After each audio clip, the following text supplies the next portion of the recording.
All right. Good morning, everyone. We promised we'd be back to discuss one thing and one thing only, and that is the color of Rahi's hat. No, that is, it's very blue over there. I don't know what's going on over there. Weird color. Is It's that good. baby blue? Is that sky Baby blue in blue, your hat? man. It's Weird. pastels. It's summer. This is what you gotta wear. You guys are both in dark colors for the summer, man. This is how you gotta lighten things up. Lighten up the mood. We got big news. Something to brighten everyone's mood. Roy, explain who this guy is for those Oh, God. that are living under a rock. All right. So, geez, this is exciting. This is so exciting. So, Balogun is a killer, man. He is a hell of a forward. And he's a forward that has a profile that we've pretty much never had. He's super fast. He is super technical. He is a killer in front of goal. His finishing ability, we don't have anyone like him in our pool. Just by being added to the roster, he's immediately, in my opinion, become the best U.S. men's national team player. That is just my opinion. He also has the swag, which I love. He's the penalty taker for them, which is like he's willing to take on the pressure. He's their best player, and they've had a great season, really shockingly good season. He's also scored some big goals. He scored that last second tying goal against PSG. He just has a bit of that dog in him, and I'm excited about that. And a striker could make such a huge difference. And the other thing is, name one position on this team that we said the biggest gap. Where is there the biggest gap? Where we like, this is the position. Yep. We have some depth of midfield. We were looking for center backs. Yes, ball playing center backs, but this is the position we needed more than anything else. It's Christmas. It feels like a cheat code, doesn't it? Because we've been working for decades to get a striker like this, to develop one. And then out of the blue, we have one coming over from England that decides he wants to play for the US. And he just, I don't want to say he solved our striker woes, but he's come in and done the thing that we've been trying to do for decades, forever, really, which is have a great striker on the US men's national team. Yeah, And but it's not a cheat code, because that takes away from the work that I think a lot of the coaching staff has done. And let's give Greg Berhalter some credit. Let's give the young players on this team some credit. Basically, they've said we have a team now that's worth playing for. We have a culture that's fun and values youth and gives you the freedom to play. So come play here. That's a recruiting effort. That's what this is. It's not about, I think, the cheat code or we got lucky. We recruited this guy. We recruited Zendejas. We recruited Yunus Musa. That's what we're doing now. And that's the new world in this sort of global soccer climate. That's what we have to do. And that's what we're doing. And give the coaching staff a lot of credit. Give the players a lot of credit. Give the fans. Give all of us a lot of credit. I mean, this is a victory for the culture of U.S. soccer. Yeah, I just want to say, guys, it was all me. I was the guy that made this happen. So. Was it this show? Was it Yes, our show that did it this? was. I knew it. We've been getting a lot of views, and I think he was one of those views. Yeah, I think that's what put it over the top. Roy, you said something which I do want to discuss, and I think this is worth discussing. I want to put this into context. I don't think people truly understand how big this potentially could be, and I think we need to belabor this point. Is this kid? He's only 21, I believe. Is he the best U.S. men's player? I think it's worth discussing.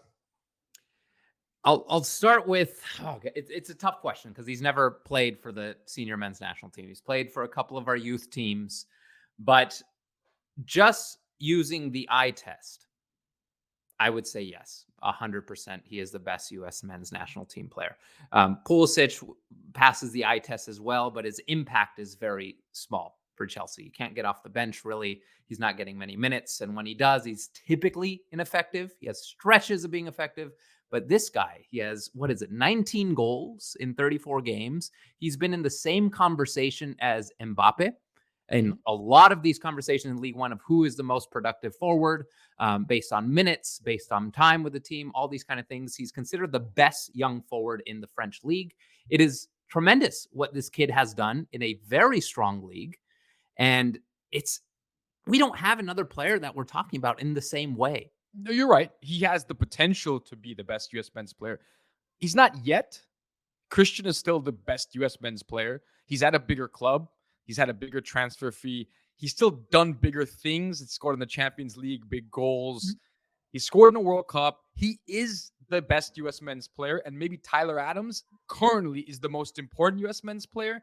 But I will say this guy has the ability to transform the team. And he might have the biggest impact on the team. I'm going to go take you both on a little history lesson. What is the biggest U.S. men's national team victory? And I mean best performance. I'm not talking about most significant or most important, but the biggest. The one that was... What does that mean? Most goals? What is this? Most impressive win in the history of our program. USA against Spain, Confederations Cup. Yep. Correct. USA against Spain. Don't mess with the trivia master, man. You mess with the trivia master. That game, why did we win that game? We had a young, attacking Josie Altidore as a target forward, and we had Charlie Davies playing off of him. And yes, we sat back, we absorbed pressure. That was a Spanish team that had Puyol, Ramos. We sat back and absorbed pressure, but every time we absorbed pressure, we could outlet the ball to Josie, and that's when Josie was fantastic. He'd lay the ball off. Charlie Davies was playing well. That player, Josie Altidore in his prime as a really, really good forward, allowed us to have the most impressive victory in the history of our program. That's what a forward can do. It takes all the pressure off everyone else. If you have an outlet, and this guy could be that. There was a very interesting part of that game. I don't know if you both remember this, but one of the goals that was scored, Josie Altidore basically just bodied up Sergio Ramos. Yeah, I'll never forget it. And Sergio Ramos was in his prime at that time. Yeah, he had no business. He had no business with Altidore that day. We need the foot. That was amazing. Yeah. I remember this moment. Just completely out-muscled him. Yeah. Like Josie was in the post. Sergio Ramos trying to defend him, and he just backed him down and threw on goal. It was a fantastic, fantastic moment. But that's what this guy can do. He's not as strong as Josie in hold-up play, but he's a good hold-up forward. He makes smart runs. He lays the ball off. It changes the game when you have someone up front you can pass the ball to. And it's someone extremely different from what we have in our forward pool. The numbers aren't so different. I pulled up the numbers for our top 4 forwards. Balogun has 19 goals in 34. We got Haji Wright, who has 15 goals in 25. That's inferior league, most productive. Inferior league, but not by too much. I mean, French league and Turkish league, it's not an abyss that's it's comparable. Josh Sargent has 13 and 40, Ricardo Pepe 12 and 27, and then the MLS guys. I think top of that list would probably be guys like Jordan Morris and Jesus Ferreira. But very inferior league. Yes, very. But I think what makes the difference here is that this is a complete forward, and he's a different profile. He's not a target forward that just kind of waits up there and hopes a good cross comes in. He is an all-around. He will do some dropping. He will press like crazy. He's going to make super intelligent runs. If you watch his goal compilation in League One, they're just super smart runs. And he gets at the end of passes, at the end of crosses. He takes players on. Who else takes players on? Yeah, that's the biggest thing. He's good with the ball at his feet, which is, I mean, we've had Dempsey was the one striker we had who could do that. But he's a bit of a different player than Dempsey. Dempsey, he got involved in the play. He linked things up. Not as much. This guy has the potential to really do that. And sure, he's still young, but he could really change the way we play because we always go wide, which is important. And that's the way we have to do it because we don't have anyone that can receive the ball with their back to goal. This could be really significant because, as I said, you have this outlet. Imagine just a flop and all this conversation goes away. Can you imagine that? Can you imagine he comes in and just doesn't perform? Okay, but see, I really don't think that's going to happen. It's funny. The same day that Flo, or maybe the 1 or 2 days before this happened, there was the NBA draft. I don't know if you saw the NBA draft. There's this prospect, Victor Wembanyama, who's French as well. And Balogun's not French, but he's playing in France. And he's going to be the generational talent. The Spurs landed him, and they're going to pick him in the first pick. And there's very little doubt that he's going to be fantastic. The next day, I watched the Air movie about Michael Jordan and about how he was going to be the next great thing. This is the same feeling I get watching Flo. He's already done it at such a high level. It's different. It's not like youth. It's not like we're looking at a U17 player. He's playing in the academy. He's in Arsenal system, Gideon Zalalem. He's a professional scoring goals for a big club, and he's going to get Yes. a big move this summer. But wait, buddy, let's not forget about Arsenal. Okay, we're talking as if his time in Second place Arsenal. Arsenal, that's the one we're talking about? As in, yes, second place Arsenal. That's the one that failed to keep their The very one that lost to expensive- Brighton, where maybe Weston McKennie might go. one that had a massive lead and no longer has a lead and no longer has a chance at winning the Premier League. So that Arsenal, he is an Arsenal player. He is on loan to League One. The reason he's on loan is they tried to fit him into the first team this season, last season, and he didn't fit. He didn't look like he was at that level. And if you go back and watch those games, keep in mind, how old was he? 20? He wasn't 17. He wasn't 18. He wasn't 19. He was 20. He's an adult. He's a guy that was older than some of the other Arsenal players starting, but he just didn't seem to be at that level yet. Then he hopped around Middlesbrough. He went to France. He got the hang of things. He's doing well in France, but I don't know. I haven't seen him do well for a bigger team against bigger competition. I think I need to see that first. I know I said, Don't do this. Don't. He's going to be. I'm gonna end this right here, and I'll tell you why. We're not talking about comparing him to Erling Haaland or Robert Lewandowski. I don't think those are options for the last time I checked. They weren't U.S. citizens. We're going against Haji Wright, Jordan Pefok.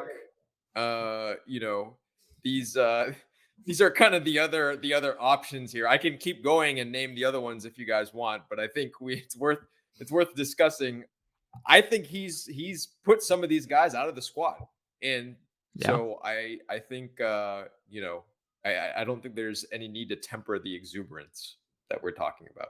Yeah, and how many goals have we scored in recent games? We don't score goals. Mm-hmm. I mean, think about the game against the Netherlands when we were eliminated from the World Cup. If Christian Pulisic scores that early goal, maybe it's a different game. In the end, this sport is about scoring goals. They scored goals against us, the Netherlands. We didn't score goals. I mean, it's simple. It sounds dumb, but really that's what happened, right? You put away an early chance. The game is different. Yeah, you plug in Balogun there, it could be a different story. I agree. Yeah. I agree. So on that note, who for you guys makes the squad still? I think Ricardo Pepi is still a exciting prospect, and he's the kind of guy who's going to be motivated by this. He's going to be a bit angry. He's already a bit angry. He's had a good year so far. He's a guy that I believe is going to be good. He's someone that should still make the squad, and I think he will make the squad. And the other one is Josh Sargent, I think, who's always been one of our most talented forwards. He just has been really bad club situation, hasn't played forward that much for his club, but he's quite talented. So for me, it's those two guys. They're also amongst the youngest, and that's the three I think you're going to see competing for places. Okay, Roy, who's your three? Yeah, I think we have forwards who are good Gold Cup forwards that excel at that level. I think one is Jesus Ferreira. I think one is potentially Haji Wright. And Josh Sargent, I would put at that level. I think he's good. He's a bit technical, but he's not the kind of guy you want representing your team at a World Cup. So the guys that are ready for prime time, I think we have two. It's Balogun and it's Pepi. Those two guys, for me, are the future of the U.S. men's national team striker line. Behind them, if I were to add one more, honestly, it's between Josh Sargent and Jesus Ferreira. I say Jesus Ferreira because he has lifted his level this season. He's corrected the things he wasn't doing well last season. And I'm not the kind of person that's going to say, you had a bad World Cup, I never want to see you again. And he's being talked about for a transfer to Napoli, a transfer to the Bundesliga. So I don't know what his future holds. It could be a very different conversation in the year. So he's my number 3. Okay. Yeah, look, I think at the end of the day, we're all a lot happier than we were a week ago based on the prospects for the strikers. It's amazing. Who knows? Who knows? In a few hours, we're going to see the under-20 U.S. men's national team start their under-20 World Cup against Ecuador. Maybe we'll see the next Balogun come out of there. Maybe one of these guys will beat out Balogun for the starting spot in 2026. What a nickname, right? Flo. I mean, no one has Flo in the US. Like, there's no famous Flo. There's the insurance woman, but I mean, she's ready to be dethroned, I think, right? We need a Flo. Yeah. Like, Flo Rida is retired, right? Flo, the insurance woman. This is Cool him. name. He's gonna be the Flo. guy. Enjoy the U20 games. And guys, we'll leave you with Flo Balogun. Welcome home.